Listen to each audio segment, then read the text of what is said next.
On that sweltering July night in 1980, in a luxurious villa in North London, a man was taking his final breath. Peter Sellers, one of the world's most beloved comedians, was dying. But that night, he was alone. No family beside him, no close friends, no adoring fans. Only one woman sat there, hidden in the dark corner of the room, holding a crystal sphere in her hands. The newspapers never printed her full name, but Peter called her mother, even though she wasn't his real mother at all. When Sellers died, his lawyers opened his will and were stunned. Nearly half of his fortune had been left to this mysterious medium. Nobody understood why. Peter Sellers was a world-famous comedian, earning millions, yet his money went to a stranger. The truth is, Peter Sellers had been living two lives for years, one filled with stage lights and applause, the other cloaked in terrifying darkness. I saw that darkness because I was one of the few who worked on Sellers' sets, who knew his real face. And today, it's time to tell those stories. Peter's real story wasn't filled with smiles. It was filled with screams. The 1950s, rise and first fracture. Peter Sellers became known in the early 1950s through the BBC radio show The Goon Show. Back then, everyone loved him. He was funny, creative, his voice could bring dozens of characters to life. But in the studio, when the cameras stopped rolling, Peter transformed into an entirely different person. Once a sound technician had placed a microphone incorrectly. Peter's voice wasn't captured clearly. The technician apologized, wanted to fix it immediately. But Peter silently stood up, looked into the technician's face, and said in a cold voice, "Are you stupid, or do you just enjoy wasting my time?" Everyone in the studio froze. The technician couldn't respond. Peter turned and sat back down as if nothing had happened. That moment was the beginning of everything for me. Peter Sellers might have been a genius on screen, but in real life, he was an uncontrollable tyrant. And this was just the start. During those years, Peter's personal life was already showing cracks. His first marriage to Anne Howe seemed stable on the surface, but those close to them knew the truth. Peter was never home. When he was, he barely spoke to Anne. He treated his own house like a hotel, a place to sleep between performances. Anne would later say in an interview that living with Peter was like living with a ghost. He was there, but never really present. The Goon Show made Peter famous, but it also fed something dangerous inside him. He discovered that he could become anyone, do any voice, play any character. And the more he did this, the less he knew who Peter Sellers actually was. One night after a recording session, a colleague asked him, "Peter, when you go home, who are you?" Peter stared at him for a long time, then smiled and said, "I don't know. I stopped being Peter a long time ago."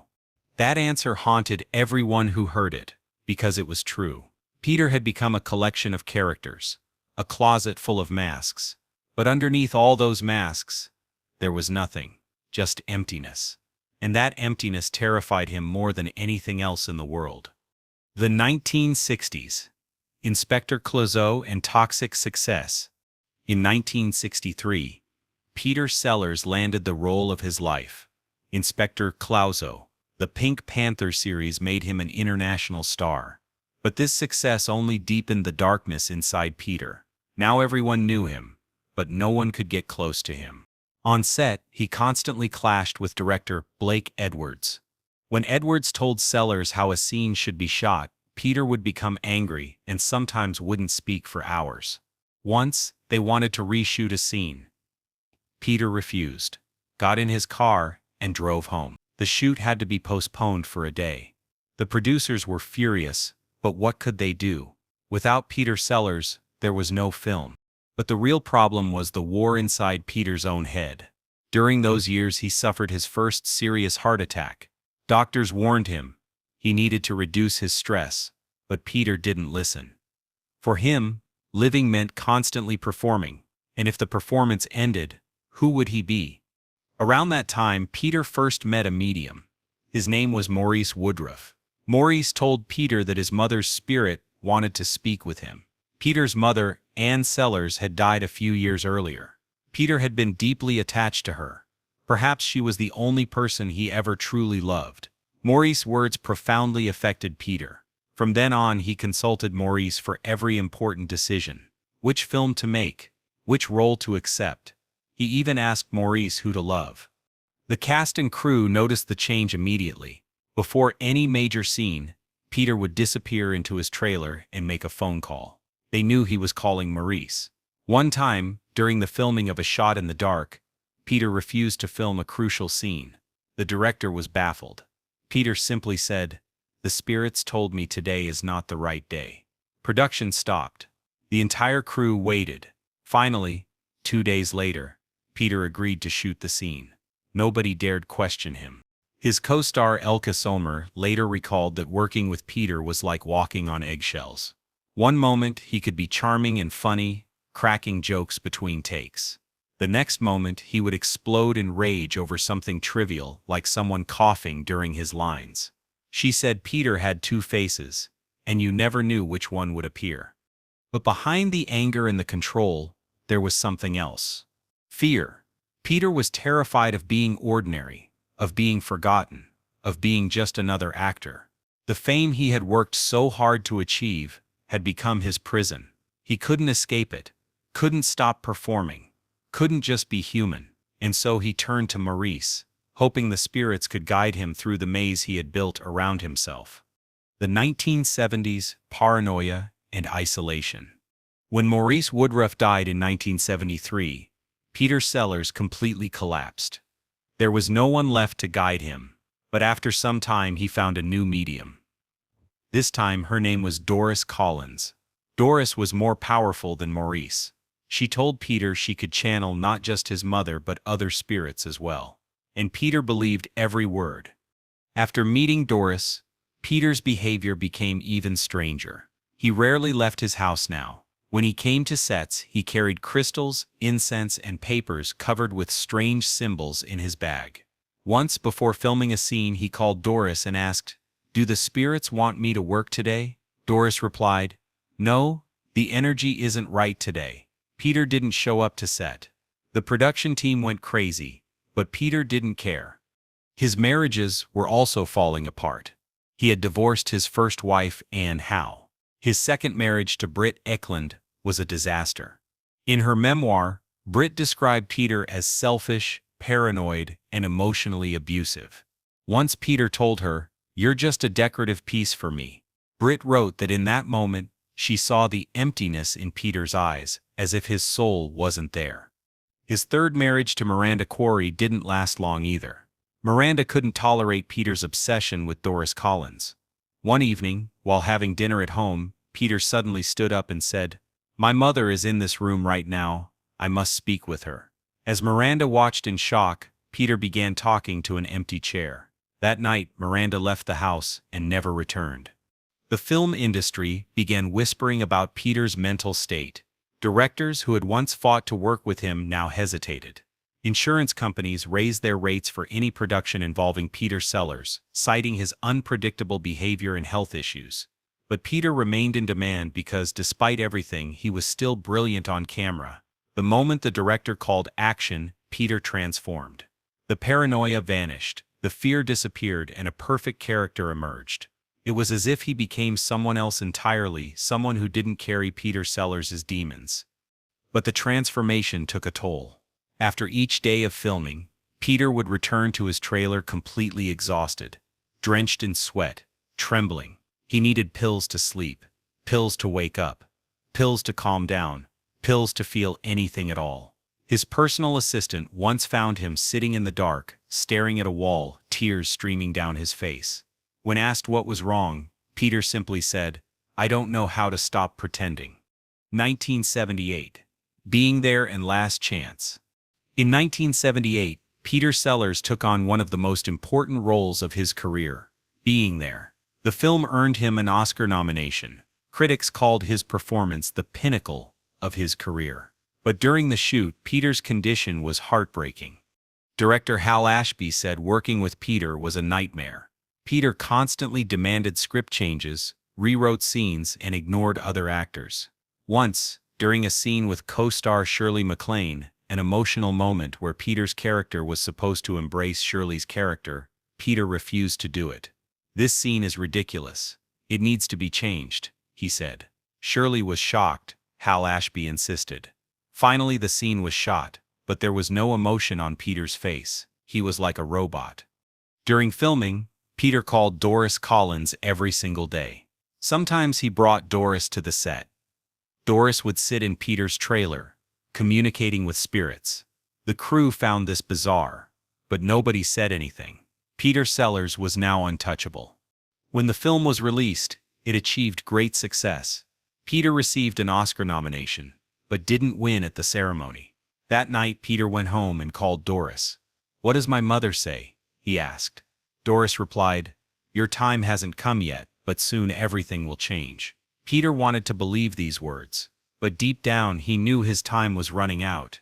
What nobody knew was that during the filming of Being There, Peter had been experiencing chest pains almost daily. He took nitroglycerin pills in secret, hiding them from the crew.